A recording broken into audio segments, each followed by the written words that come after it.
One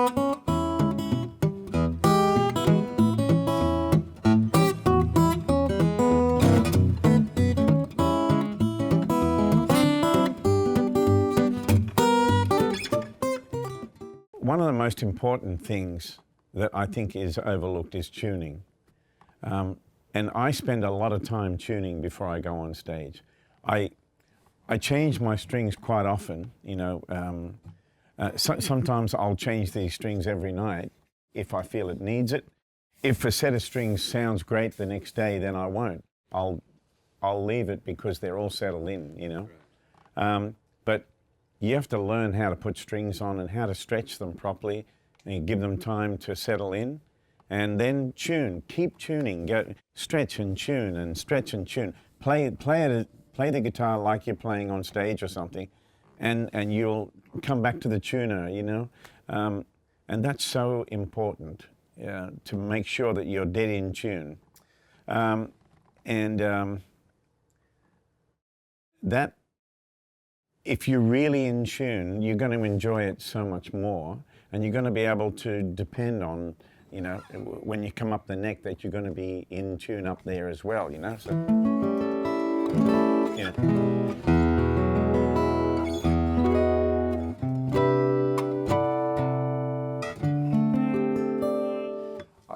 I definitely try out my tuning, and some of the best ways is to play chords which are really going to test your tuning. See that? So there's an A. Now I'm going to put the third in it.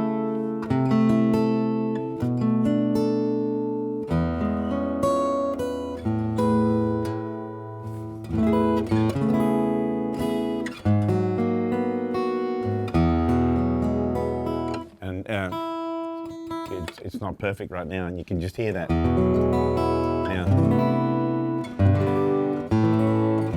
So tune, tune, tune, test it, make sure that it's right. Because sometimes the tuner will tell you you're right in tune, but your third string may be just the tiniest bit sharp, just the tiniest bit. So you just grab it and give it a little tweak like that. So you don't stretch it too far, but you bring it to where your ear tells you it's right, you know? So that's important stuff.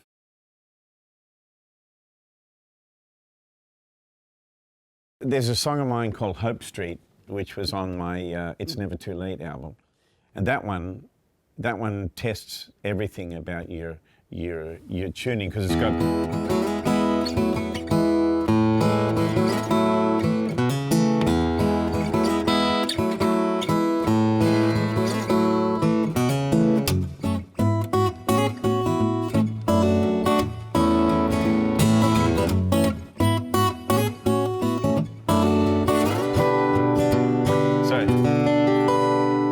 to be in tune, you know. There's a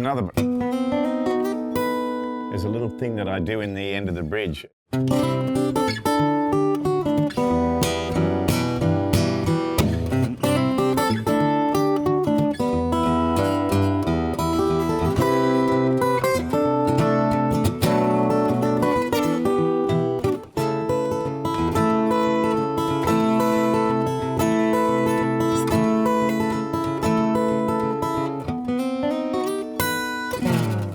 See that?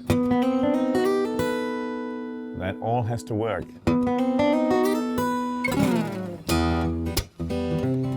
So forth. So, you know, a song like that will really test your tuning out. I'm anchored really solid here. So.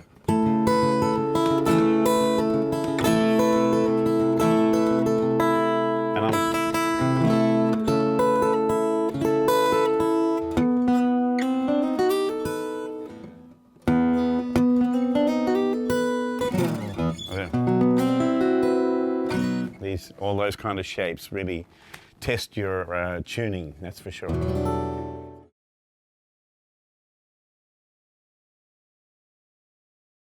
All right, let's just quickly talk about Chet Atkins and Merle Travis.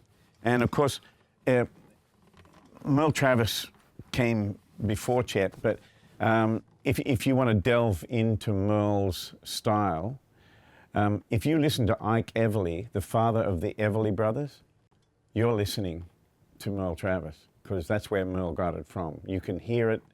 There were two guys, Mose Rager and Ike Everly, were the two guys that really inspired Merle, and Merle, stole as much as he could, the same as I've stolen as much as I could from him. That's what we do. We're all petty thieves, but that's how the language of music gets handed on.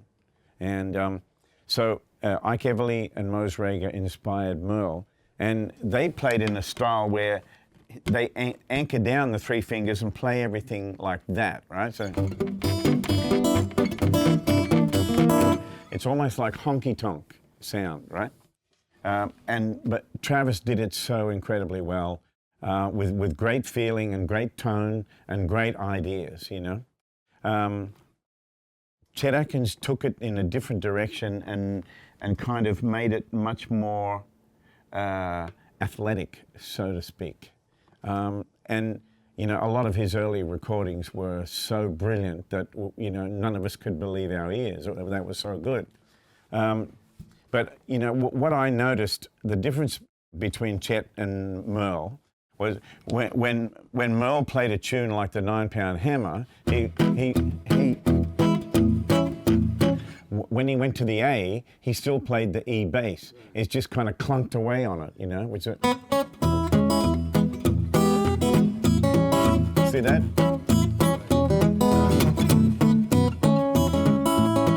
Chet's was much more orderly.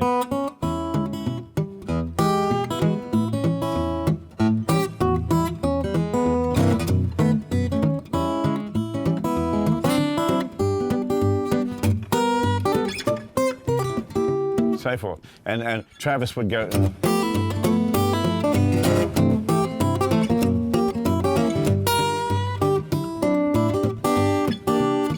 So forth, And let me recommend to you, if you want to find out or you want to see someone play Merle Travis style, check out Tom Bresh and Eddie Pennington.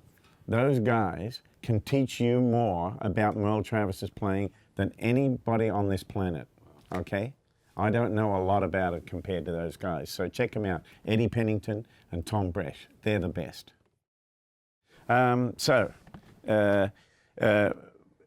The thing about Chet Atkins was he started playing because he heard Merle Travis and wanted to play that way.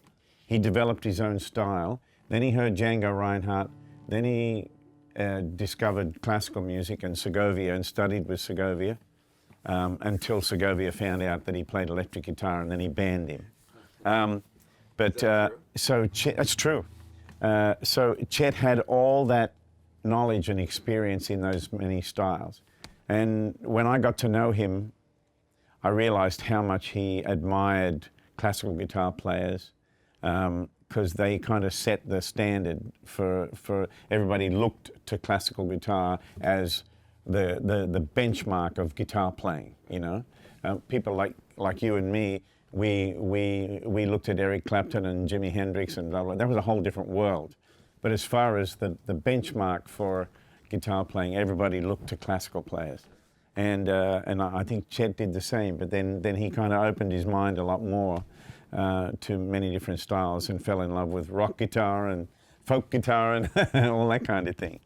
But he taught me so much about songs, and how to listen for a good melody and get a good tone and all that sort of stuff. He taught me a lot about that. In fact, when we were working together on our album, every morning he would take me down to the studio and put on a record by Bobby Gentry called, what is it? Billy Joe McAllister jumped off the Tallahatchie Bridge. That's right. Yeah. You know that song? I do. Yeah. Every morning we listened to that because he said, this is not only one of the greatest songs ever written, this is the greatest production. And we'd listen to it over and over.